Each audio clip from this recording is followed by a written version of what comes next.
Good evening, everyone. I am Thea Sanya Lilis, and now let us proceed to Chapter 11, which tackles about the risk management.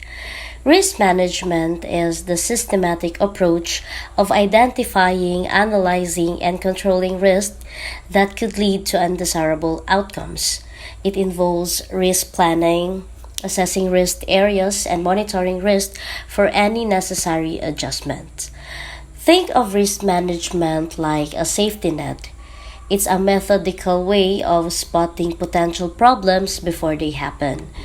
Just as a chess player plans several moves ahead, organizations must identify and plan for potential risk.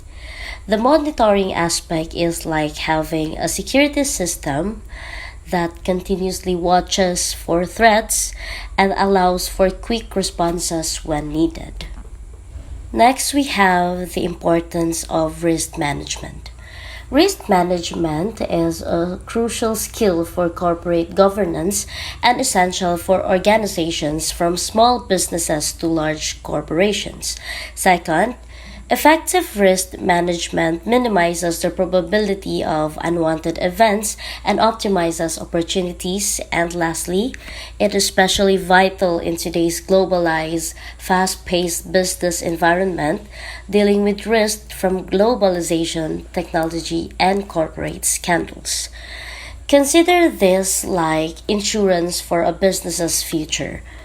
In today's interconnected world, a problem in one area, like a supply chain disruption, can quickly affect the entire operation. It's particularly crucial now because risk can come from many directions like cyber threats, global economic changes, reputation damage through social media, and etc.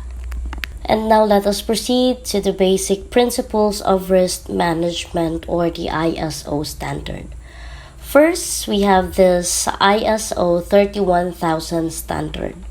The International Organization for Standardization or ISO sets the standard for risk management.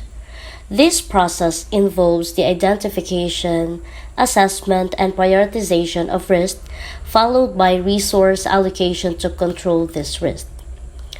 So think of this ISO 31000 standard as the rule book that international experts have created based on decades of experience and best practices.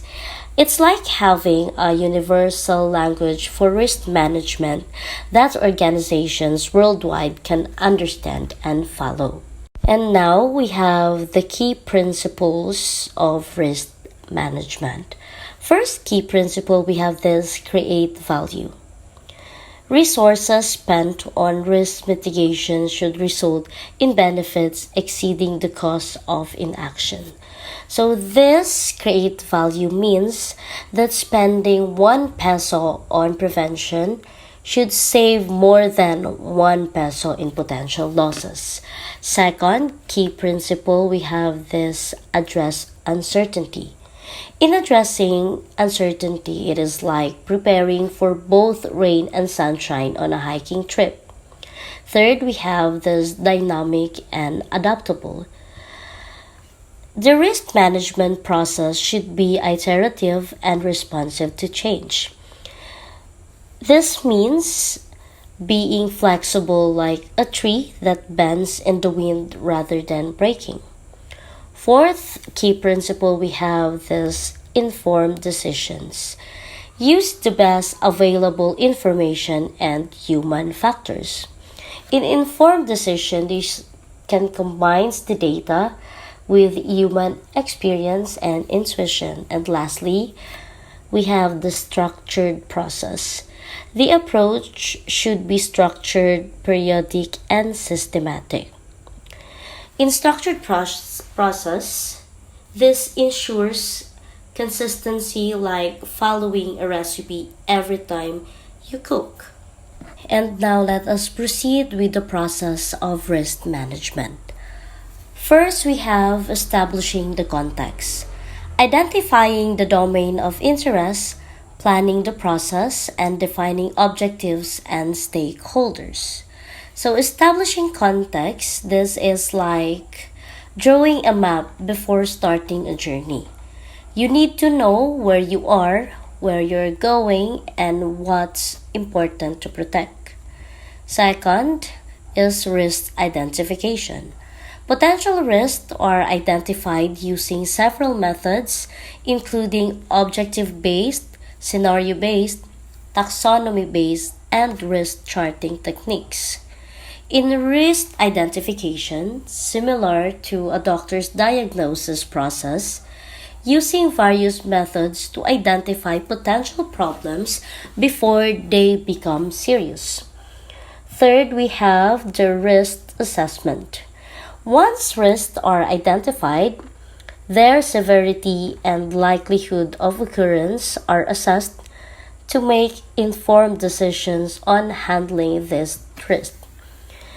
In risk assessment, this is like weighing the pros and cons of different scenarios and their likelihood, similar to deciding whether to carry an umbrella based on weather forecast.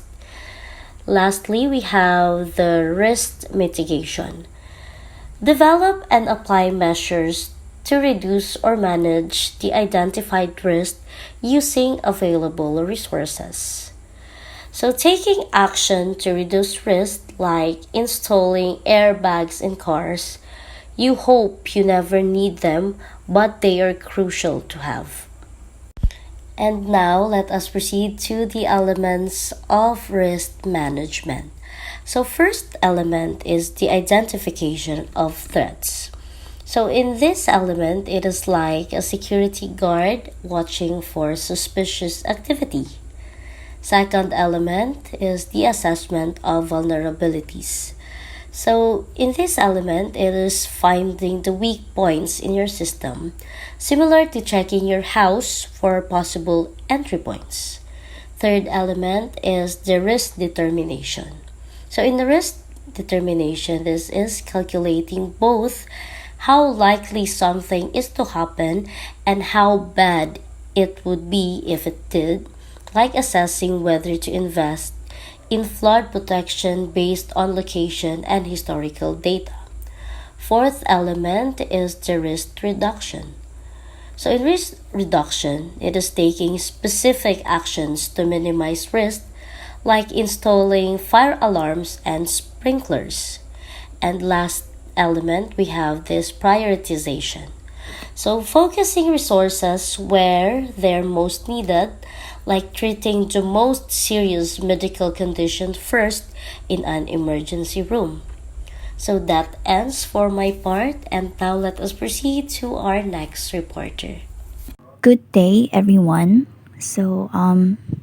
Today we will be discussing the various risks faced by companies across different sectors and how corporate governance plays a vital role in managing these risks.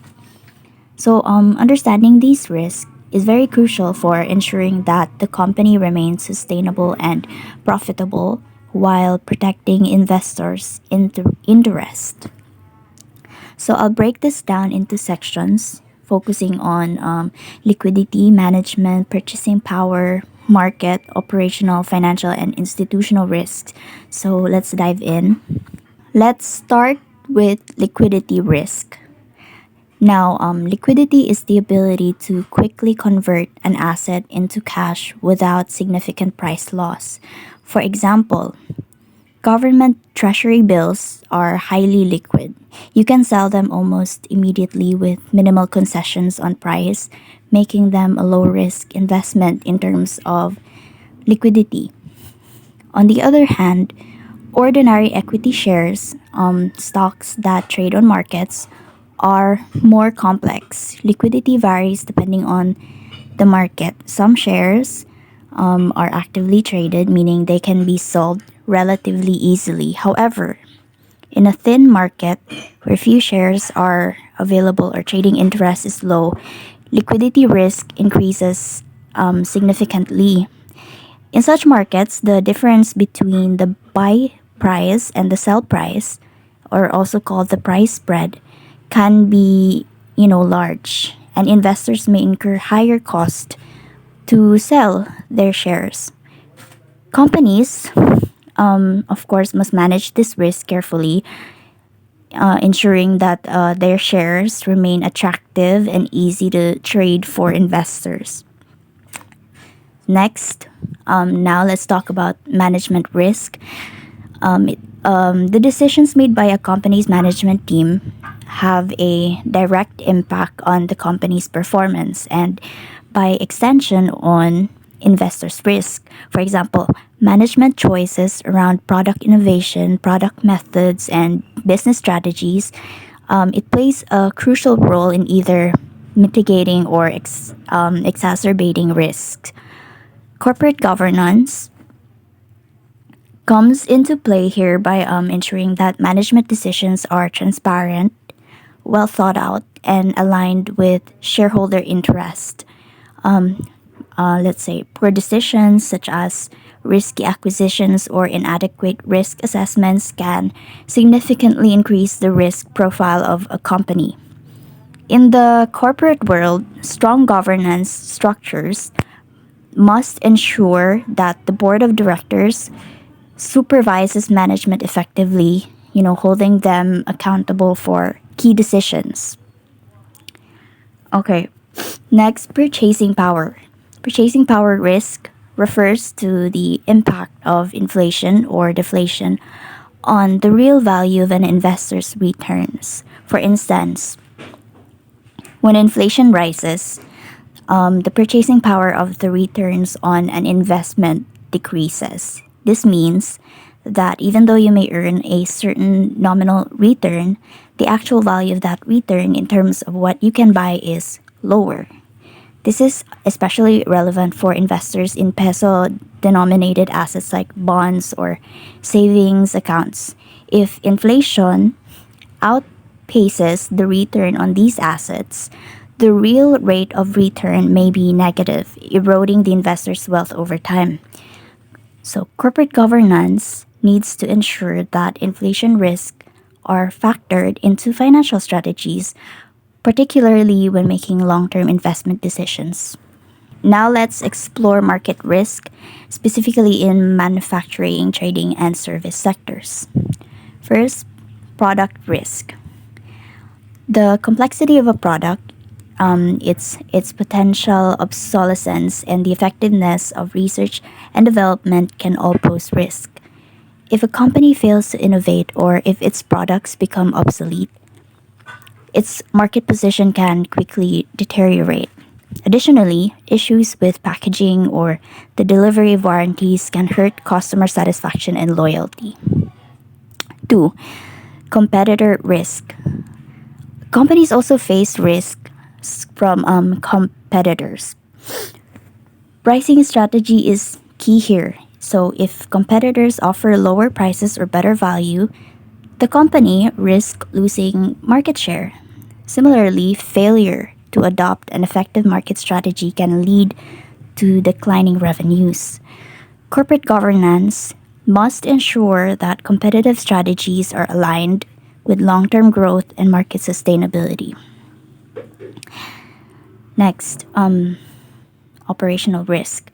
So, operational risks are critical as they directly impact the day-to-day running of a company. So the first one is the process stoppages. Interruptions in production, whether due to technical failures or supply chain disruptions, can cause significant financial losses. Next is healthy and safety risk. Ensuring employee and customer safety is not just a regulatory requirement, but it is a key risk management issue in health and safety risk. Next is the after sales service failures. If a company fails to provide adequate after sales support, it can damage its reputation and it can lead to customer dissatisfaction. Next is the environmental risk. It is the compliance with environmental laws, which is another important area in corporate governance. Environmental risk, if it is not managed properly, it can lead to heavy fines or legal issues. Next is technological obsolescence. As technology evolves, companies must continuously upgrade their systems. Failure to do so puts them at a competitive, of course, disadvantage.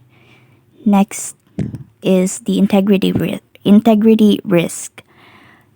Management and employee fraud, along with illegal acts, represent major threats to companies' reputation and operations. Corporate governance must prioritize integrity and ethical conduct across all business operations. So, yun yung importance ng corporate governance. So, integrity risk. Next is, yeah. Now let's move on to financial risk, which of course every company must manage with care. First is the interest rate volatility. So, fluctuating interest rates affect borrowing cost, which in turn impact a company's ability to finance projects or operations. It just means that high interest rates could eat into profits. Next, we have the foreign currency risk. If a company operates internationally, it faces risk relative. Okay, wait lang. Next, we have the foreign currency risk. If a company operates internationally, it faces risk related to fluctuating exchange rates, which can impact revenue and profits. Next is liquidity risk. It is the ability of a company to meet its short term financial obligations, for it is very crucial. Cash flow management is a key area where corporate governance needs to ensure proper oversight. Derivative risk. Financial derivatives can help manage risk, but if it is not used carefully, they can also lead to large losses. So of course it's important that a company has strict governance policies around the use of derivatives to, of course, tawag niyan, maiwasan. Next is the viability risk. A company's long-term financial health is a vital concern. So kung poor ang financial management, it can threaten the very survival of the business. Governance should ensure that business decisions are made with the company's viability in mind.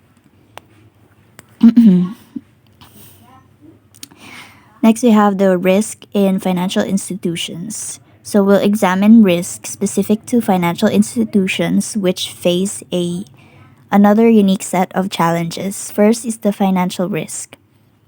So these include liquidity risks, market risk, such as changes in currency, equity, or commodity prices, and credit risk.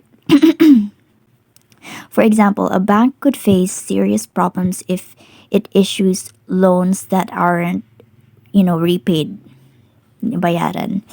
So interest rate risk also plays a role here, with fluctuations impacting the value of a financial institution's assets and liabilities. Derivative risk and market liquidity risk can also lead to financial instability if not properly managed. Next, we have the non-financial risk. Operational risk, like system failures or technology malfunctions, can disrupt financial services. Regulatory risk, where compliance with laws and changing policies is required, are particularly stringent in financial institutions. So, environmental risk, like natural disasters or even political instability, can have significant operational consequences, of course. And lastly, integrity risk, including fraud or leadership failures, are major concerns that must be managed to protect the institution's reputation. So, in conclusion, Managing these risks is really, it's a central point in ensuring the long-term health of a company, particularly when it comes to corporate governance. It's not just about identifying risks, it's about having the right policies, oversight and accountability in place to mitigate those risks effectively.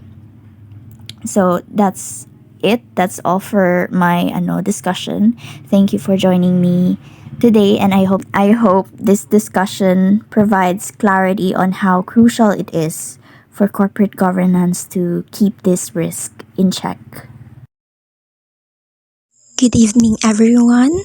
I am Johanna Tisha Marcelino, your last reporter in Chapter 11, Risk Management. I will discuss the potential treatment and managing risk. There are four categories of techniques in managing risk. These are risk avoidance, risk reduction, risk sharing, and risk retention.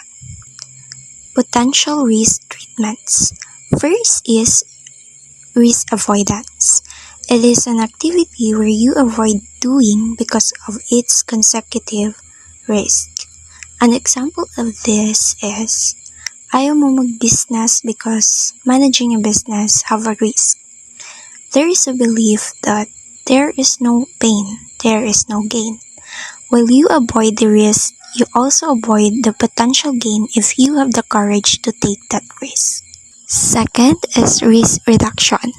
It is preventing or reducing the likelihood of loss, an optimization of negative risk and benefit from the activity to have balance.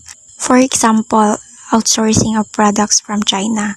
Most of businesses' operations around the world consider outsourcing product from China due to the benefit they gain than producing their own product.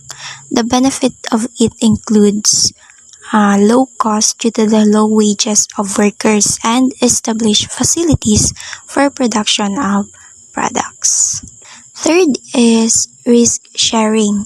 It is reducing risk through sharing with another party, for example, an insurance company, where an insured will pay premium in exchange for covering the losses that might happen by the insurer or insurance company. In this way, the insured will have the assurance that someone will share the risk he might take or loss that may occur. Lastly is risk retention, a strategic choice of business to shoulder the potential losses, then transferring it to another party or insurance company due to a significant small amount of loss. An example of this is when a business set up their own insurance fund to cover the small number of potential losses instead of transferring it to insurance company. Next, we will discuss the areas of risk management. The most commonly encountered areas of risk management include enterprise risk management. It is the process of planning, organizing, directing, and managing an organization's actions in order to reduce the negative consequences of risk on capital and revenues. Second is risk management activities as applied to project management. Project risk management is the process of recognizing, analyzing, and responding to any risk that may develop during the course of a project's life cycle in order to keep the project on track and accomplish its objectives. Next is risk management for mega projects. Just like project management, mega projects involve risky activities that need to be secured for better execution of the project. Fourth is risk management of information technology. Information technology risks include hardware and software failure, such as human errors, spam, viruses, and malicious attacks, as well as natural disasters, such as fire, cyclones, or floods. Lastly is risk management techniques in petroleum and natural gases. There is a framework established by International Business Standard, the Basel II framework, that requires financial institutions to maintain enough cash reserves to cover risks incurred by their operations. Basel II also mandated a standardized approach to how operational risk, market risk, and credit risk are separated and quantified. For example, stated in the Basel II framework, a bank must meet minimum capital requirement equal to at least 8% of their risk-weighted assets. Finally, let us know the steps in a risk management process. The following steps may be followed. Step 1. Set up a risk management committee monitored by a board member. This step shows commitment in ensuring the safety and assurance of the business from risk. Step 2. Ensure to have a formal comprehensive risk management plan or system. This will keep the business on track of what they wanted to avoid, minimize, or control to fulfill the business operation. Step 3. Assess whether the company-wide risk management system possessed key elements. These are goals and objectives, risk language identification, organization structure, which includes formal charters, job description, and clear line of task reporting. Lastly, risk management documentation. Risk management process should include assessment of risk, development of action plans, implementation of action plans, monitoring and reporting of risk management performance, and continuously improve the system's effectiveness. The risk management system should align to the strategic goal of the firm and could effectively reduce what it needs to prevent or minimize. Step 4. Evaluate the effectiveness of various steps in the assessment of comprehensive risk identified. The responsible in identifying risks is the manager of each department. This serves as the foundation of the rest of the process. This involves the presentation of risk profile to the board of directors. Step 5. Assess the effectiveness of developed and implemented risk management strategies. In this step, the management may choose between the 4 techniques of managing risk: the risk avoidance, risk reduction, risk sharing, and risk retention. Step 6. Evaluate the designed and implemented risk management capabilities. There is a continuous monitoring and assessment of implemented risk management system by the directors to ensure alignment with the risk management structure. Step 7. Assess management effort in monitoring risk management and continuously improve the system with the help of concerned parties.